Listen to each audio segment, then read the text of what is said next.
Let's go. Us Brits love our grub. And our shops and supermarkets are stacked high with food from all over the world. Whoa! But how do we really know about where our food comes from? I've come to ask you how dangerous my nuts are. We'll be travelling far and wide Look how high up we are. Oh! to reveal the truth about the food we eat. On tonight's show, some of our all-time favourite investigations. I'm looking quite butch now. I'm in Bulgaria, sniffing out how the essence of a rose gets into our food and drink. It's more than 7,000 euros per kilo. Okay. I find out about the power of beetroot. Is this down to beetroot? No.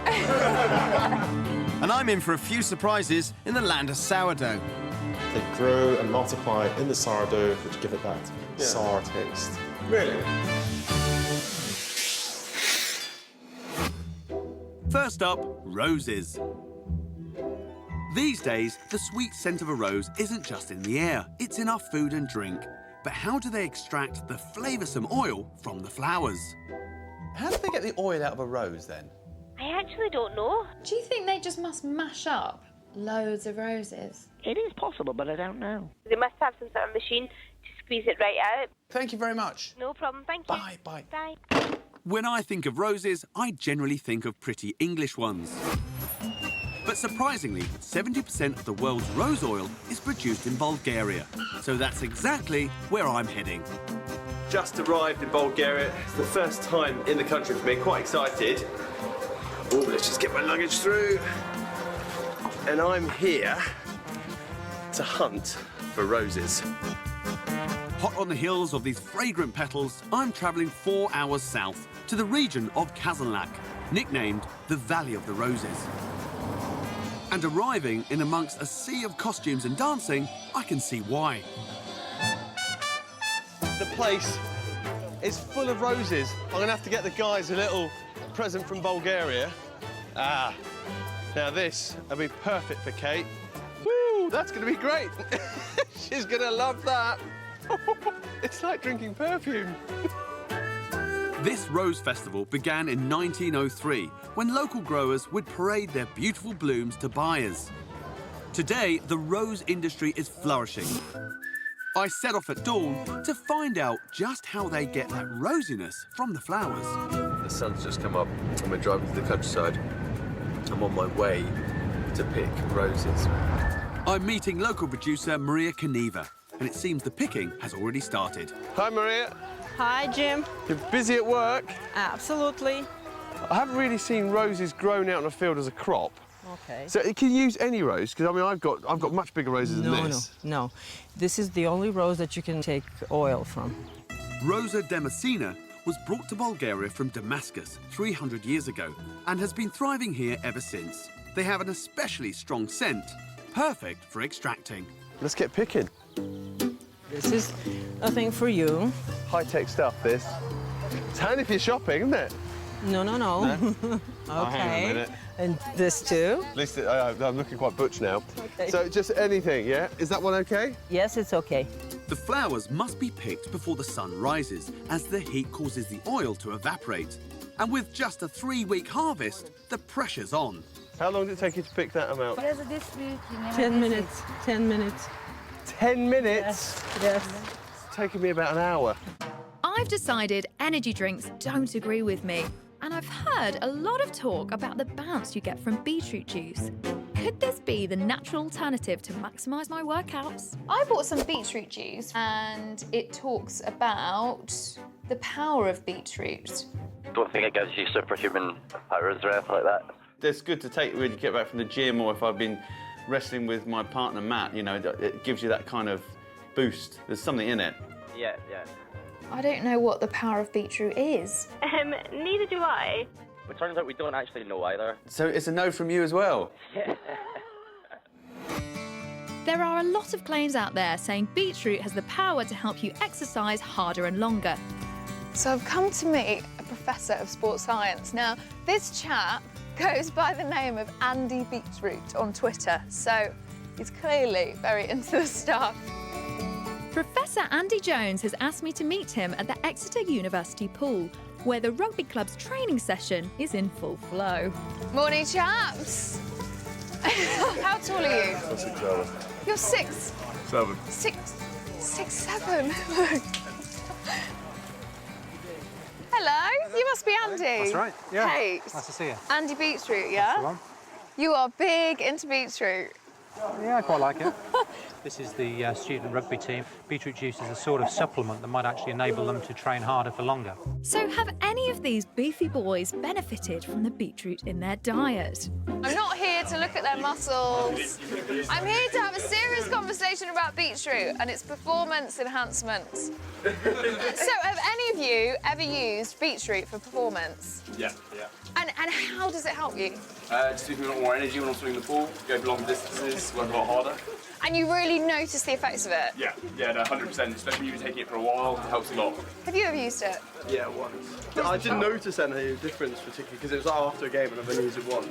Right, so you took the beetroot shot after a game? Oh, yeah. Mate, you've got to take it before. Oh, What is it about beetroot? Well, beetroot is one of the vegetables that contains a lot of nitrate, and we've been researching the physiological effects of nitrate and how it influences sports performance. When you ingest it into the body, you process it and convert it into nitrite, and then the nitrite can subsequently be changed into nitric oxide in the body, and we know that nitric oxide is very important in causing blood vessels to dilate, therefore directing more oxygen to our muscles. So this guy swimming right now, if he's had a couple of shots of beetroot, will he get to that end of the pool quicker? Yeah, potentially. If he's trying to swim a given distance, then with the beetroot juice he should go a little bit faster. Alternatively, he'd be able to swim at the same speed for a little bit longer. That is the difference between making the podium or not, isn't it? If you're an elite athlete, that can make a very big difference between winning a gold medal or not even making the final.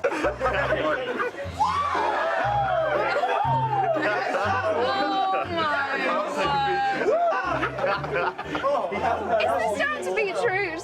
No. Whatever you're doing, with or without beetroot, it's working. So where do beetroots get the nitrates from? I want to get to the root of the matter, so I've come to Cambridgeshire to meet Will Shakeshaft, one of the country's biggest beetroot growers. Look at that. Beetroot as far as the eye can see. How you doing? All right, are you? Nice to meet you. And you? Look at that! I love beetroot. Yeah, I love it so much, I would just sink my teeth into that and have a bite. That would be okay, wouldn't it? Yeah. Mmm. That is absolutely delicious. You can almost taste the vitamins. Yep. So now, how do you get the nitrates into the beetroot? So what we're fortunate for here in the Fens is it's built up as such a nice high organic matter soil. So it holds nutrients, it holds nitrates, it holds phosphate and that type of stuff. So the nitrates, they start in the soil. Yep. How do they then get into the beetroot?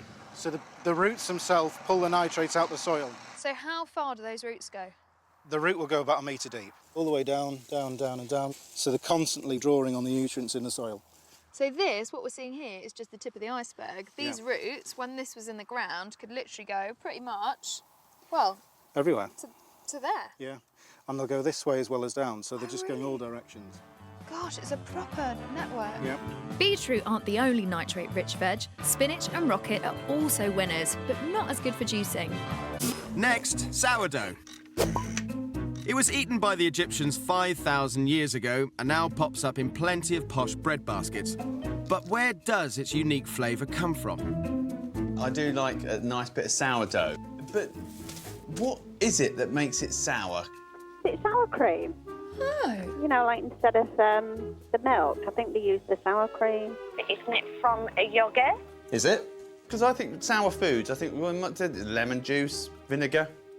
Might be a secret, like Heinz 57. Might not be able to tell you. Yoghurt, sour cream or vinegar in bread? Now that's an odd list.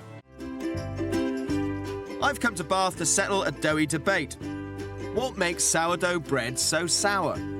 I'm hoping to get the tricks of the trade from a top baker, Duncan Glendinning. Nice to meet you. Now listen, Duncan, how do you actually make a sourdough? At the core, is made using a ferment, a sourdough culture, a sourdough mother. It's got lots of different names. I'm going to show you our bad boy here. So what is this then? Flour and water. It's got the most amazing kind of acidic smell. It. Natural sugars in the flour combined with the water creates the perfect medium for like all of these wild yeasts that are all around us that we can't see. Okay. And they'll basically colonise this. And this is what is going to help the bread to rise, basically. It's got a twang, hasn't it? Yeah. And it's because we're working with a living and breathing thing that we feed and maintain. Every sourdough culture is unique, so bread makers take pride in creating the most distinctive loaves. Duncan's gloop's been fermenting for 6 years, but that's nothing. In sourdough, without getting too emotional about it, it's just the craziest sort of thing, really, because you hear bakeries who have dragged theirs back across Siberia on, I don't know, back of a donkey or something like that. It's like 400 years old or something. Yeah. We wanted to start our own when we started our business. Now it's time to get on with the bread making. Some of Duncan's starter cultures mix with water and flour to make a dough, which is left to develop for several days. But how on earth do the wild yeast from the air combine with the flour and the water to create such a strong flavour and such a delicious bread?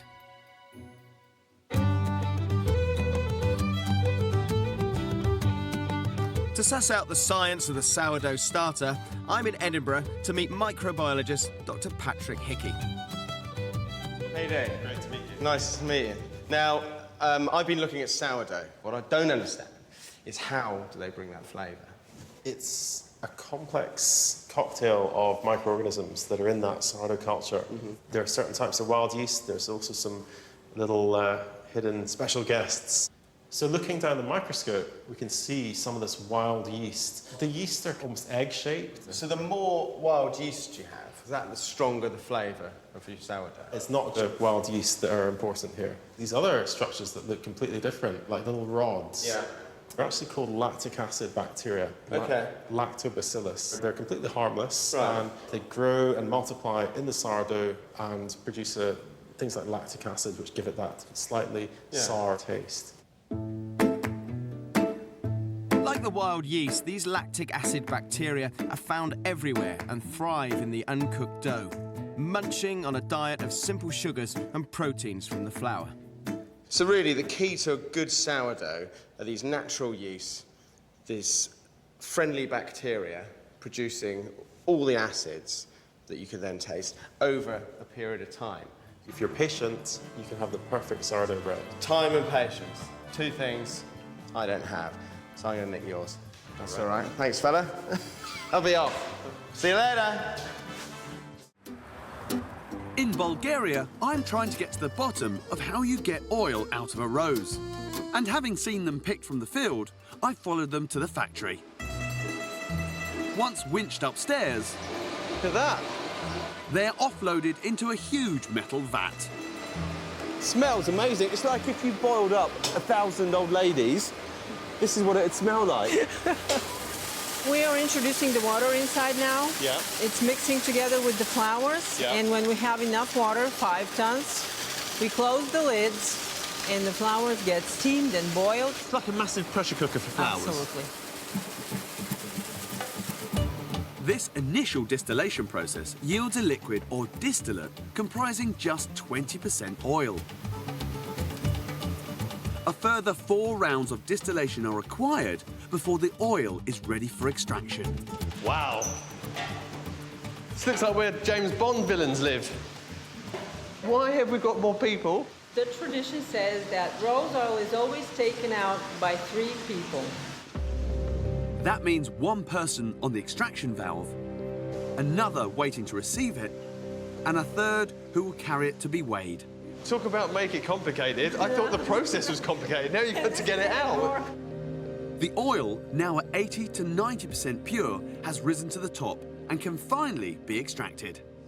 What if I tickle her now? No. Is that a no-no? We're going to kill you then. At last, I see oil. Maria and her team can't risk wasting a drop. One false move and a year's work is down the drain. There it goes. So the oil rises up and then goes down the tube. Yes. Wow. And he's controlling that. Yes, it has to be done very gently because underneath there is water and we're not allowed to have any water in the oil. As both liquids rise, you see the oil going in that glass container, and as the water comes through, he turns the tap off. Wow, what a process. That is truly fascinating. I see, here comes the water. That's it. That's it, done. That's it, yes.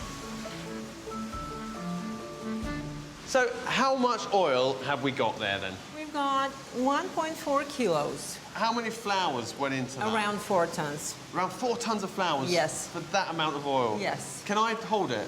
Yes, but very carefully. Okay. All those pickers in that field for this tiny amount. You lot are watching me like a hawk, aren't you?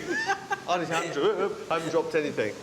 How much would that be? It's more than 7,000 euros per kilo. That's incredible. That's so expensive, but I can understand why. The sheer number of petals, pickers and pipes behind this £8,000 bottle of oil really does justify its nickname of liquid gold. It smells incredible. The oil's yellow. I know it sounds silly, but I was thinking it's going to come out pink. Well, it's not. So if the rose oil isn't pink, what's colouring all our rose-flavoured products? I've headed back to the UK to the Fentimans factory to find out what's going into their rose lemonade. And factory manager Colin Dunn is on hand to help. Wow, so this is your lemonade? Indeed. That has that rose oil that I saw in Bulgaria? Indeed it does. So how much rose would go into a bottle of lemonade like that? Roughly 15 rose petals. How much oil would that make? Almost like a pinprick of oil. It's so small you wouldn't be able to see it? Exactly. Whoa, that is... So it is very, very intense. So how much would a little bottle like this make? Well, 5 of those bottles would make a tank full of lemonade. So you only need a tiny bit in the lemonade because you don't want to overpower the flavour? Exactly, yes, you do. So how does the pink lemonade get its colour? Because the oil is clear. We add something else. What else do you... Which is a natural red colour from carrot and black currant. Carrot and black currant? Yeah. That's absolutely amazing. I'm in the wrong business. I should be in rose oil, not pig. Back to Beetroot. I got up close and personal with the Exeter University rugby team. Oh my word! And found out that it's the nitrate in the beetroot that can improve our physical performance. I want to put purple power to the test. So sports scientist Andy has brought me along to his lab to see if drinking concentrated beetroot juice increases my endurance. So what are we going to do? You're going to take some beetroot juice today, and it will either be normal nitrate-containing beetroot juice or beetroot juice that's had the nitrate removed from it, so it's a placebo. And we're going to put you on an exercise bike, and we're going to exercise you to exhaustion. They won't taste any different? Or... No, they should look, smell, taste exactly the same. We'll take the A's today, so drink 2 of those, and then get changed into your exercise kit, and we'll see you back here in a couple of hours' time. So it takes a couple of hours to get going? Because the nitrate in there needs to be converted into nitrite in your body. Each of these bottles contains around 6 medium-sized beets, but I don't know if this one is the real deal or the placebo. So I've drunk my beetroot, or placebo, who knows? And now I've just got to wait 2 hours. That's right. Lovely. OK, well, I'm going to go and get my pea kit on. OK. Great. I'll see you in a bit. OK, bye. 2 hours later, and I'm raring to go. We're going to get a mask on you so that we can measure your gas exchange during exercise, because you'll be going to exhaustion and we'll be able to measure your maximum oxygen uptake. So your job is just to go for as long as you can. Andy and his team are testing how long I can cycle at a constant speed of 80 reps a minute. So it's me against the clock. And the resistance is increasing bit by bit. Focus on that 80 RPM, that's good. Until it feels like I'm puffing up a steep hill. Keep going, come on. Come on, Kate, bring it back. On top of this, good. On top of this, Still got it, come on. Get back up. Keep going. Take that out. Oh, go get it off me, quick. Well done.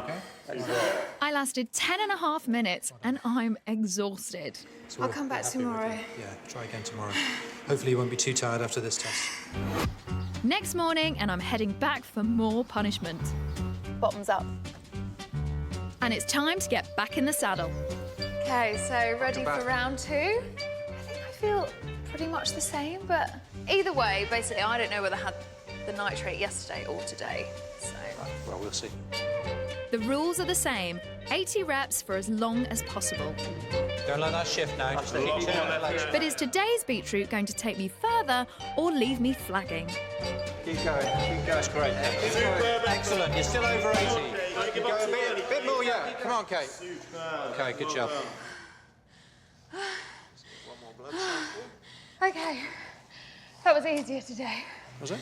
I didn't feel it until really the last 30 seconds. But yesterday, it's like the last 2-3 minutes were tough. And the results seem to agree with me. You went about 30 seconds longer, so an additional 8 watts. Yesterday you did 210 watts. Today you did 218 watts. So more work, I was putting in more effort and I went for a longer time. Yeah.